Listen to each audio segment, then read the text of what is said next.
Hello अस्सलाम वालेकुम। This is Sarwa Iftikhar here, CEO beauty club enterprises. और आज मैं मौजूद हूँ आबरू फाउंडेशन के इफ्तार डिनर पे। जो लोग जानते हैं, जो लोग नहीं जानते हैं, Aabroo foundation working for a very good cause actually.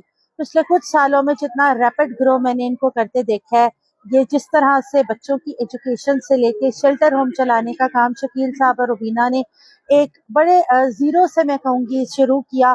और आज माशाल्लाह आप लोग देख रहे हैं सारी अरेंजमेंट, सारी सेटिंग और सारी ये बिल्डिंग, ये सब इनकी अनथक जो मेहनत और काविश है उसका नतीजा है कि आज लातादाद बच्चे हैं जिनको शेल्टर होम एक घर की तरह प्रोवाइडेड है, जिनको एक अच्छे लेवल की पढ़ाई दी जा रही है, जो उनके अच्छे मुस्तकबिल की जामिन है।